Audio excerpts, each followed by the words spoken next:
पतंजलि ने लिखा है, तदुपाके जात्यायुर्भोगा।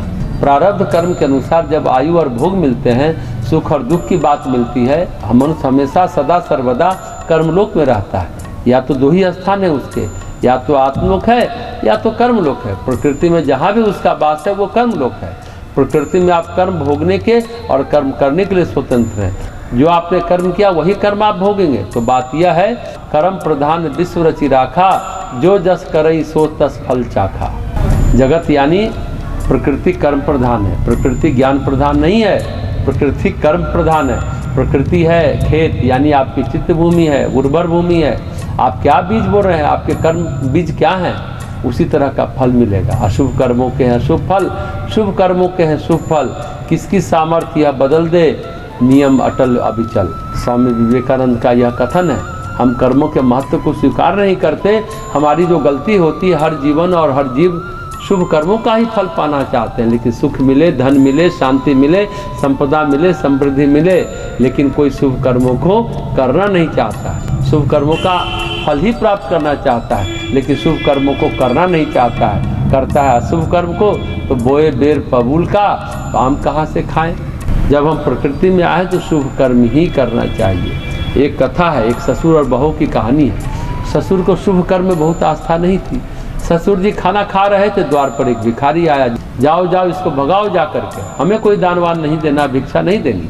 तो बहू ने कहा, हमारे ससुर को बासी खाने की आदत पड़ गई, इसलिए हमारे ससुर जी कहते हैं जाओ भगा दो। वो तो बासी खाना खा रहे हैं और बासी ही खाएंगे। ससुर बहुत नाराज हो गए कि बहू कैसे बोल सकती है, ये बातें कैसे बोल सकती है। बस हम बासी खाना खा रहे हैं, हम तो ताज़ा खाना खा रहे हैं, अब और ताज़ा खाएंगे। तब ससुर ने कहा कि तुमने ऐसा क्यों कहा। तो बहू ने कहा कि आप तो कोई पुण्य कर नहीं रहे। जो पुण्य संचित है, प्रारब्ध जनित है, प्रारब्ध में आपका पुण्य है, वही आप खा रहे हैं। तो जो प्रारब्ध कर्म खा रहा है वो बासी ही खा रहा है ना। पुरुषार्थ का तो कुछ है नहीं आपके पास, उपार्जित तो कुछ है नहीं। पुरुषार्थ करें, उपार्जित करें, कुछ नए शुभ कर्म करें, आप तभी तो ताज़ा अन्न खा रहे होंगे ना। आप तो पुराने शुभ कर्म का फल भोग रहे हैं, नए शुभ कर्म करें ना। बात यह है कि हम कहाँ हैं, ये प्रश्न नहीं है। हम नरक में हैं तो हरि नाम लें, भगवान से प्रार्थना करें। भगवान गीता में भी लिखते हैं, भूतों को भजने वाले भूतों को, पितरों को भजने वाले पितरों को, देवों को भजने वाले देवों को, और मुझे भजने वाले मुझे प्राप्त होते हैं। इसका मतलब है आपकी चित्त वृत्तियाँ कहाँ तक लगी है। आप में भूतों की धारणा है या देवों की धारणा है, या पितरों की धारणा है या ईश्वर की धारणा है। नाराज किसी को नहीं करना है।